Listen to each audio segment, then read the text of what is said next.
I've run the gamut from A to Z. 3 cheers and damn it, c'est la vie. I got through all of last year, and I'm here. Lord knows at least I was there, and I'm here. Luck knows here. I'm still here.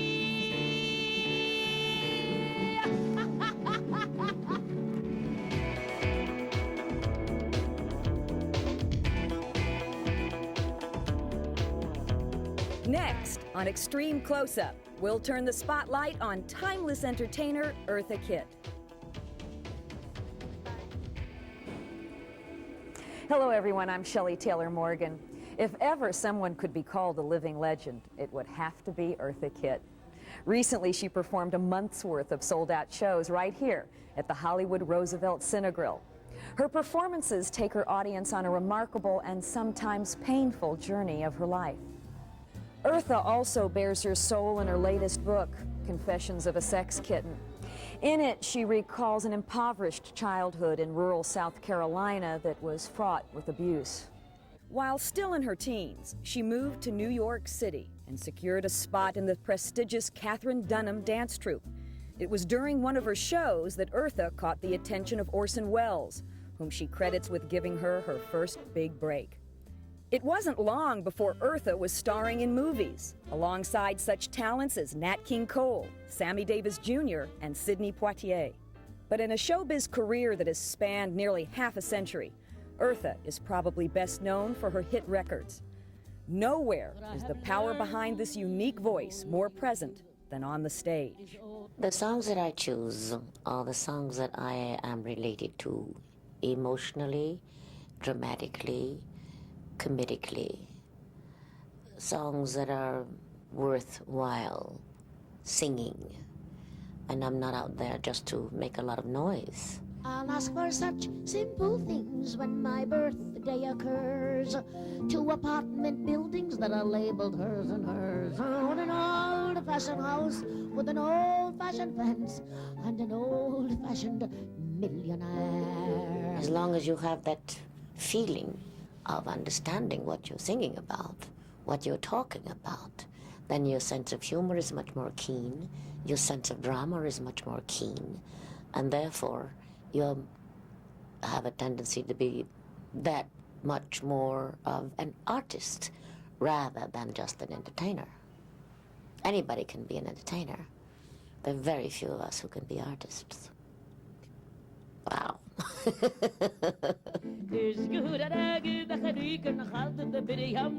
And not all artists can sing in Turkish either. In 1953, RCA Victor introduced Eartha to the American public with her cover of Üsküdar'a, an obscure Turkish number. The surprise success of that song led to her first full-length album.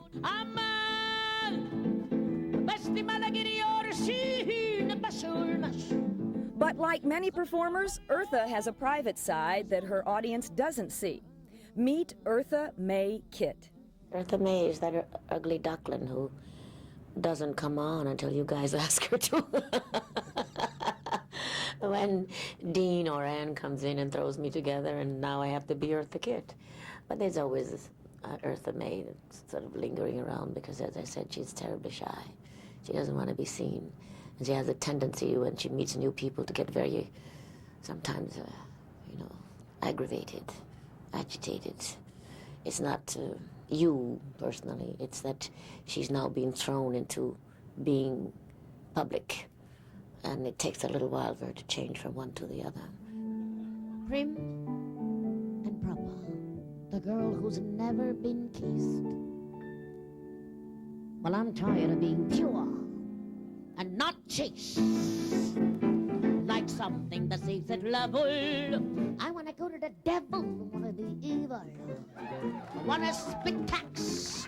I want to be evil and the cheetah jacks. I want to be wicked. I want to tell lies. I want to be mean and throw mud pies. Evil as she may want to be, Eartha can't deny her love for her fans. The audience, live audiences, make me feel much more creative. And that energy that they give me make me want to really give of myself that much more.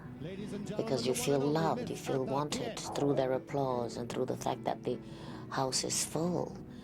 And the way they laugh at my jokes and my sense of humor, it's very, very loving and giving. And who is this new little apple tart you've got on your arms tonight, dear?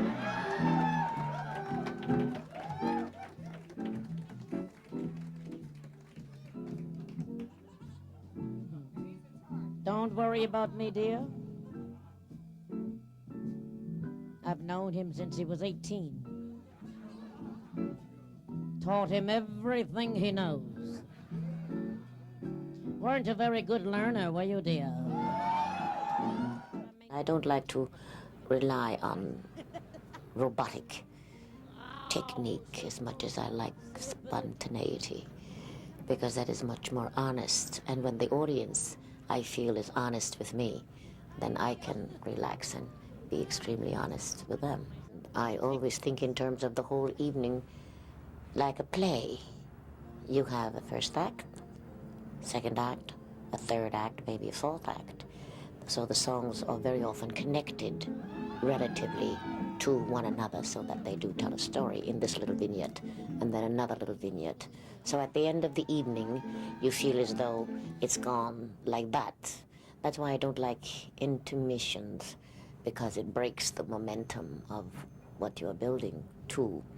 And when the curtain comes down or the lights go out and you walk off the stage, the people should feel as though they have seen a play. Say you want me with my desire. If you fan the flame, I might set the fire. It's up to you. You see, I'm really shy. So sell me, sell me, sell. And maybe, Miss Baby, well,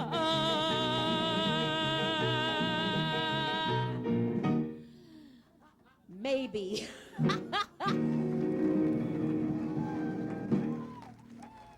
Coming up, we'll look at Eartha's relationships with some of Hollywood's most famous male icons, including that rebel without a cause, James Dean. I felt very uncomfortable in that car. And for no reason or the other, I said, Jamie, this car is going to kill you.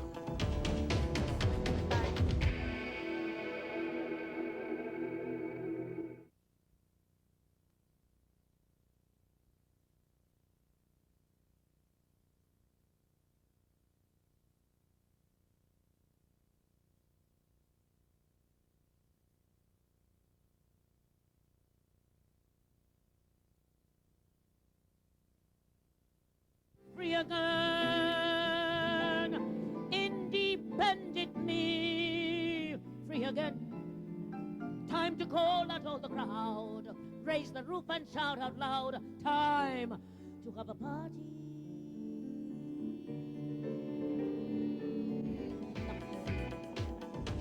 I'm Shelley Taylor Morgan. Welcome back to Extreme Close-Up, E's half-hour interview show with international theater, film, TV, and recording star Eartha Kitt. Before her success in the United States, Eartha was already a big hit in Europe, playing Helen of Troy in Orson Welles' French production of Faust.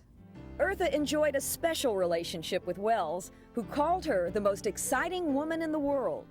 Orson Welles was a very exciting person to work with, but I was so inextricably young at the time. I don't think that I knew quite how to handle the situation. He was, I think, according to the way he treated me, had tremendous respect for me as a young girl in Paris, and therefore he was always very gentlemanly with me.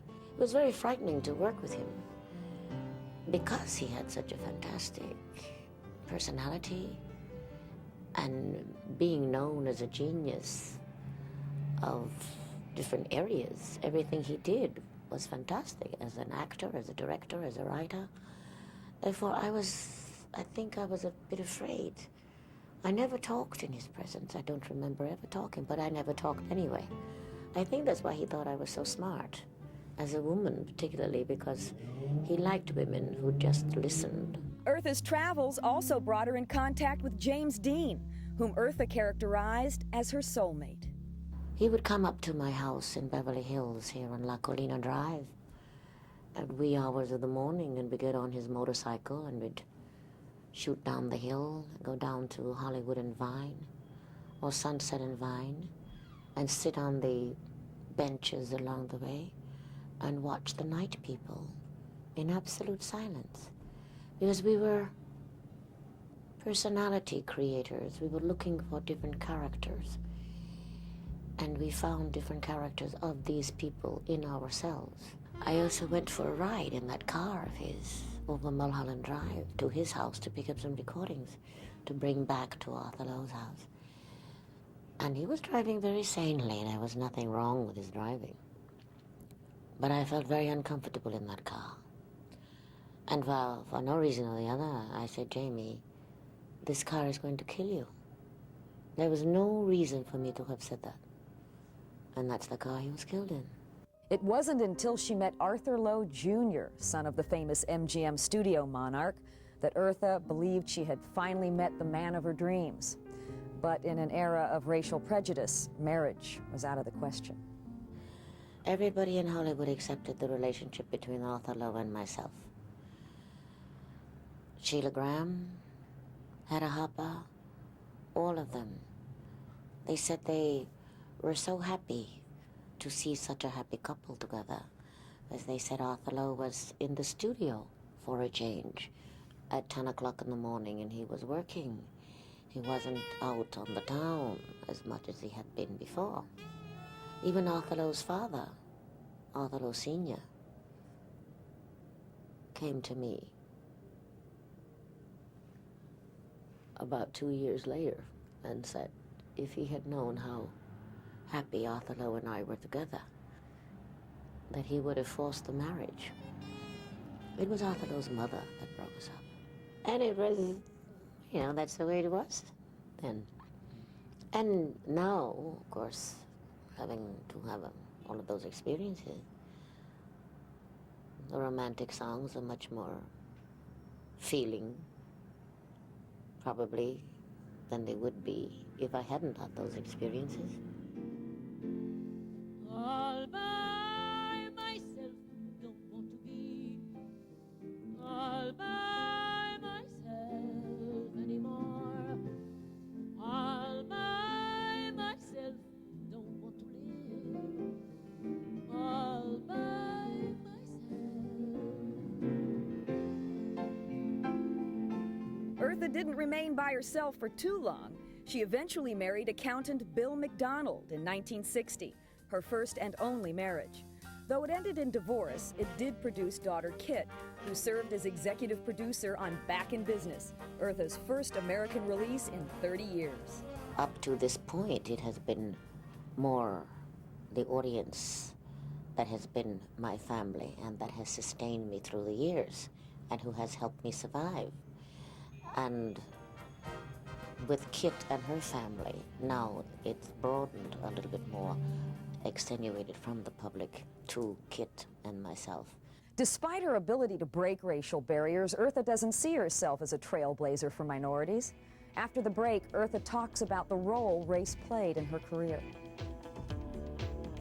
Because I don't think of myself as a person of color. I don't have a color. I'm an artist.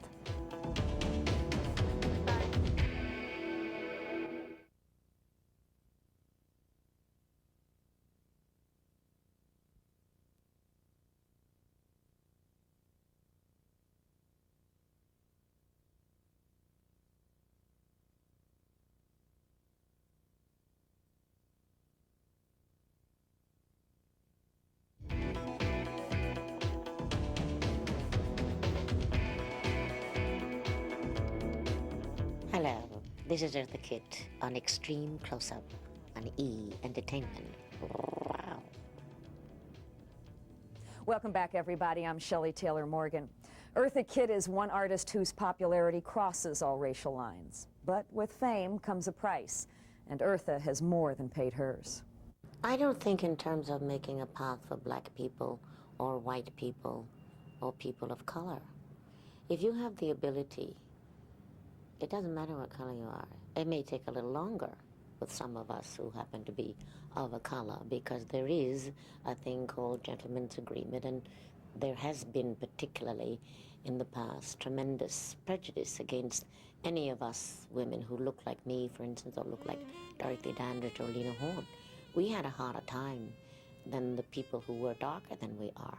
When Sammy Davis Jr. and I did Ana Lucasta, it was about 1957. There were 2,500 cinemas in the United States who would not take the film because, according to what I was told, I did not look black enough making love to a black man on the screen.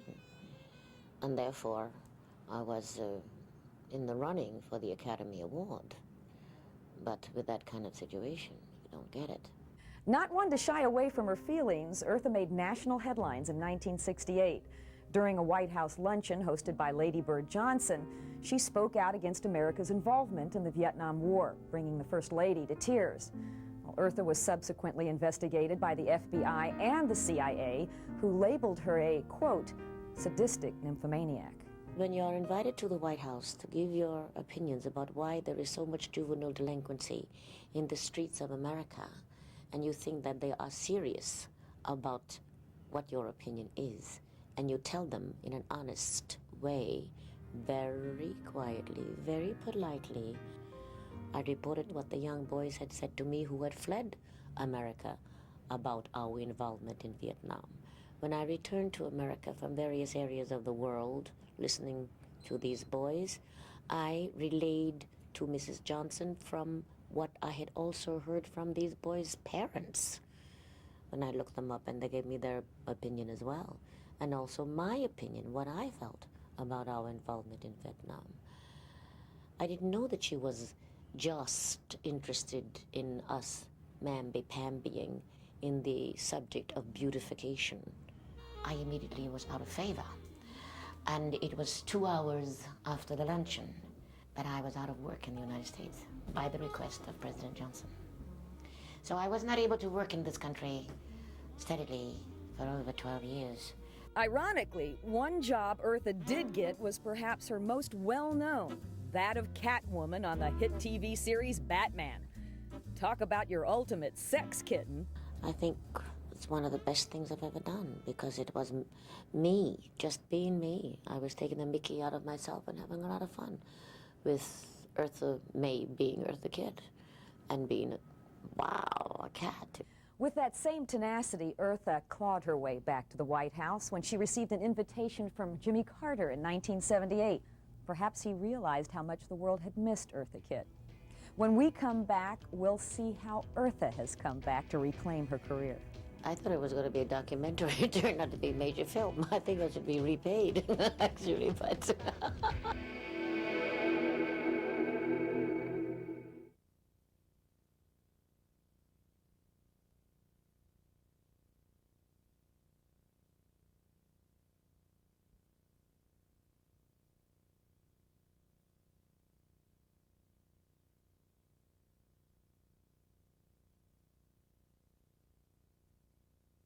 So here's to life and all the joys it brings. Here's to life, to dreamers and your dreams. May all your storms be weathered and all that's good get better. Here's to life, here's to love, and here's to you.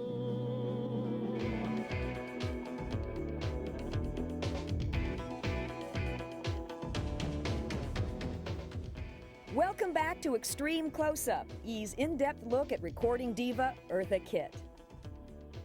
The 90s have been very good to Eartha Kitt, whose career shows no signs of slowing down.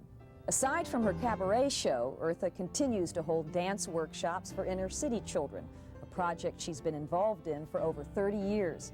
She's also found time to appear in several movies, including the 1992 box office hit Boomerang. As far as I know, Eddie Murphy wanted me to do that part, although I rejected it 3 times, because I thought, according to the script, it was making fun of a 60-some-odd-year-old woman, and I resented that. And the young men think that we are not supposed to be desired anymore, or we're not desirable anymore. Well, wow, I've got news for you. Those of us who are in our 60s and 70s and 80s can be just as desirable as any young thing you guys may desire. So I took the part to prove a point. You don't have to be 30 in order to be sensuous and desirable. Yes, in Shahrazad, right? Eartha flaunts her sensuality in her latest movie, Unzipped, a hilarious look at the fashion stylings of Isaac Mizrahi. Don't know what to say, honestly. Is that why you're going to make gowns for me? Yes, I am. I'm going to make gowns for you. And that is how she referred to it. She said, will you make me gowns? I thought it was going to be a documentary. It turned out to be a major film. I think I should be repaid, actually, but... She was like, you know, something where I can really move around. You know, to do all sorts of crazy, Right, wonderful exactly. things, you know, Nice so to that feel free. it doesn't restrict me. I think it was fun to do. I adore Mizrahi. I think he's a lot of fun. And it's got to be a dress that I can do everything in, you know. Absolutely. Wow, you know. The things that he really thinks about for me are very simple clothes. I like a good cut, and let the body and the face and the action and the personality speak for itself. I don't want the dress wearing me. And lots of times I've seen people who change 1,000 times on stage, but they haven't said a damn thing in between those changes. At an age when most people are retiring, Eartha continues to work it. I don't think that I would ever be a happy person if I was out of work. But then I feel that about all of us. As long as we feel we're useful, as long as we feel we're wanted, no matter whom we are happy people. May all your storms be weathered, and all that's good get better. Here's to life, here's to love, and here's to you.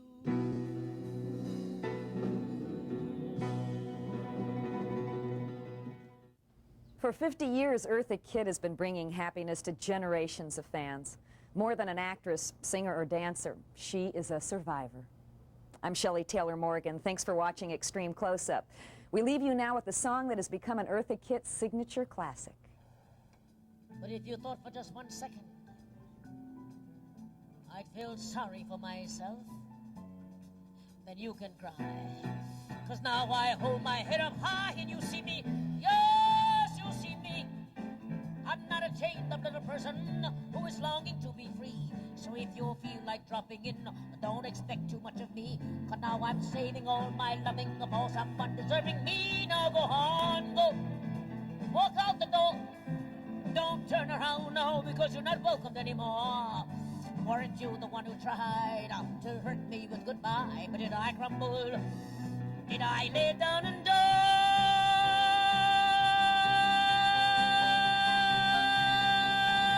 Not I will survive. For as long as I know how to love, I know I'll stay alive. And I've got all my love to give, and I've got all my life to live, and I'll survive. I will survive. I will survive. I will.